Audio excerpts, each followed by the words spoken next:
नमस्कार विद्यार्थियों। आज का हमारा जो कंटेंट है वो कंसेप्ट ऑफ यूटिलिटी पर है। उपयोगिता की अवधारणा, जिसको आप मेजरमेंट ऑफ यूटिलिटी भी कह सकते हैं। How can we measure the utility, यानी उपयोगिता का मापन जो है वो किस प्रकार से किया जाए। देखिए, मैंने इससे पूर्व व्याख्यान में आपको स्पष्ट किया था कि जिसमें विशेषता मैंने आपको बताई थी, और उसमें मैंने ये आपसे कहा था कि उपयोगिता की जो विशेषता, सबसे मुख्य विशेषता ये आती है कि उपयोगिता का मुद्रा रूपी मापदंड द्वारा मापन किया जाता है। ये मार्शल ने कंसेप्ट दिया था कि utility can be measured by money, उपयोगिता को मुद्रा द्वारा मापा जा सकता है। तो कार्डिनल अप्रोच जो दी गई है वो प्रोफेसर मार्शल के द्वारा दी गई। मैं आपको स्पष्ट कर दूं, अर्थशास्त्र के जितने भी सिद्धांत दिए गए हैं उसमें दो अलग अलग विचारधाराओं को लेकर स्पष्ट किए गए सिद्धांत हैं।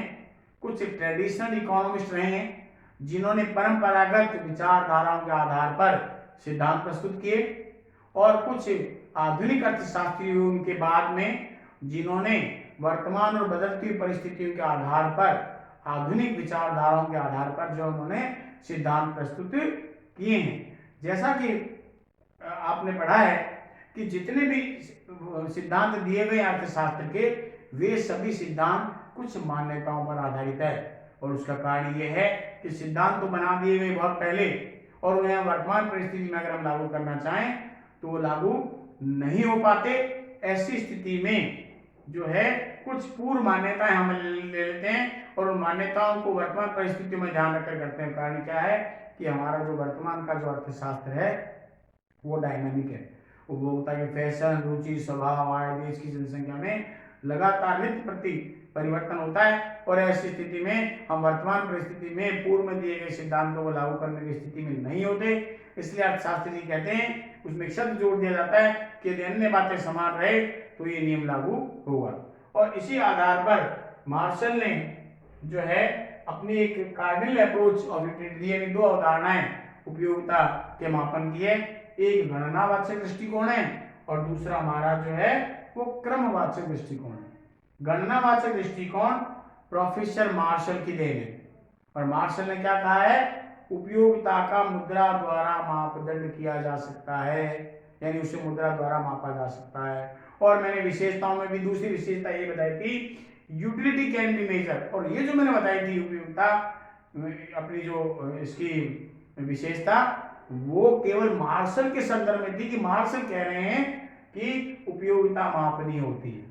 और उन्होंने इसका तरीका क्या बताया कि एक उपभोक्ता किसी वस्तु या सेवा के लिए जो मूल्य देने के लिए तैयार है, जो उसकी विलिंगनेस है, वह उसकी क्या मानी जाएगी, उपयोगिता मानी जाएगी। वह उसकी क्या मानी जाएगी, उपयोगिता मानी जाएगी। फॉर एग्जाम्पल, अगर एक पेन के लिए अगर हम 20 रुपए देने के लिए तैयार हैं तो मार्शल के अनुसार उसकी उपयोगिता कितनी होगी, 20 के बराबर होगी। और उसी प्रकार से अगर हम एक शर्ट के लिए 500 रुपए पे करने के लिए तैयार है तो मार्शल के अनुसार इसकी शर्ट की जो उपयोगिता, जिसको आप सीमांत उपयोगिता कहते हैं, वो 500 होगी। और इसी आधार पर मैंने आपको सीमांत उपयोगिता कैसे निकालते हैं वही बताया था। जब मैंने टाइप्स ऑफ यूटिलिटी बताई थी, पहली होती है हमारी टोटल यूटिलिटी, दूसरी हमारी होती है मार्जिनल यूटिलिटी, और तीसरी होती है एवरेज यूटिलिटी। मार्जिनल यूटिलिटी का जो कंसेप्ट है बहुत इंपॉर्टेंट पार्ट होता है किसी भी सिद्धांत के लिए। आगे हम आगे पढ़ेंगे इसके बारे में। तो एम यू बराबर delta T U upon delta Q, जिसको डेल्टा कंजम्पशन भी कह सकते हैं। और सीमांत उपयोगिता क्या होती है, किसी एक वस्तु की अतिरिक्त मात्रा बढ़ाने पर टोटल यूटिलिटी में जो एडिशन चेंज होता है वह उस इकाई की क्या कहलाती है, सीमांत उपयोगिता कहलाती है। उसका मापन कैसे होगा, एम यू बराबर delta T U upon delta Q. इस प्रकार से हम करते हैं। यहाँ देखिए, जब दो चपाती का उपभोग करने पर कुल उपयोगिता 60 मिल रही है, चपाती की मात्रा जब 2 से 3 बढ़ा ली तो कुल उपयोगिता 80 है, तो इसका मतलब है एक अतिरिक्त चपाती खाने पर अतिरिक्त उपयोगिता 20 है, तो वो क्या कहलाएगी, आपकी चपाती से मिलने वाली सीमांत उपयोगिता कहलाती है। तो जो कार्डिनल अप्रोच दिया गया जिसमें एक आ गया मापनीय उपयोगिता, तो इसके आधार पर हमें आगे 3 सिद्धांत पढ़ने, 3 थ्योरीज जो है वो मार्जिनल यूटिलिटी पर या कार्डिनल बेस्ड जो अप्रोच है, यानी जो गणनावाचक दृष्टिकोण है, उस पर आधारित सिद्धांत हम पढ़ेंगे। सबसे पहला law of diminishing marginal utility, यानी सीमांत उपयोगिता ह्रास नियम। नंबर 2 हम पढ़ेंगे law of equi marginal utility, सम सीमांत उपयोगिता नियम। It is also known as law of substitution यानी प्रतिस्थापन का नियम। और तीसरा पढ़ेंगे कंसेप्ट ऑफ कंज्यूमर सरप्लस यानी उपभोक्ता की बचत। तो आप ध्यान रखिएगा ये तीनों जो थ्योरीज दी हुई है वो based on the cardinal approach of utility है। उसके बाद दूसरी हमारी जो अप्रोच आती है वो है ऑर्डिनल अप्रोच ऑफ यूटिलिटी। देखिए विशेषता में मैंने बताया था उपयोगिता मापनीय है यानी utility can be measured by money according to the traditional economist by professor Alfred martial.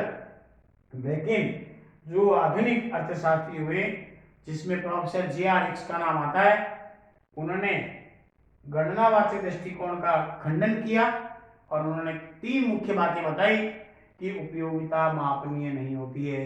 सबसे पहले उन्होंने बताई कि utility is a psychological concept यानी उपयोगिता एक मनोवैज्ञानिक अवधारणा है। उपयोगिता का ना तो आकार होता है ना प्रकार होता है, हम केवल उसको देख नहीं सकते, छू नहीं सकते, केवल हम महसूस कर सकते हैं, फील कर सकते हैं। फॉर एग्जाम्पल अगर मुझे प्यास लगी है और मैंने एक गिलास ठंडा पानी अगर पिया है तो इसका तात्पर्य है कि मैं इसको बयान नहीं कर सकता किसी वेट के रूप में, परसेंटेज के रूप में वो बयान नहीं कर सकता। ये तो मेरा केवल और केवल इंटरनल सेटिस्फेक्शन है यानी आंतरिक संतुष्टि है, इसलिए इसका कोई आकार प्रकार नहीं होता। नंबर 2 ये बताया गया कि जिससे आप इसको मेजर करते हैं मार्शल के अनुसार वो है मनी। और आपको मालूम होना चाहिए the value of money is changeable according to the inflation and deflation condition of economy. यानी अर्थव्यवस्था में जो तेजी मंदी की स्थिति आती है, मुद्रा प्रसार और मुद्रा संकुचन, उस परिस्थितियों में मुद्रा का मूल्य या तो गिरता है या मुद्रा का मूल्य बढ़ जाता है। इन्फ्लेशन कंडीशन में मुद्रा का मूल्य कम होता है और डिफ्लेशन कंडीशन में मुद्रा का मूल्य जो है वो बढ़ जाता है। ऐसी स्थिति में जे.आर.हिक्स ने ये कहा कि जिसका स्वयं का मूल्य स्थिर नहीं है उस फैक्टर से आप इसको कोरिलेटेड कर रहे हैं वो उचित नहीं है। तीसरी उन्होंने जो तर्क दिया कि मापनीय नहीं है उसका कि ये सब्जेक्टिव कॉन्सेप्ट है, ये मैन टू मैन डिफर करती है।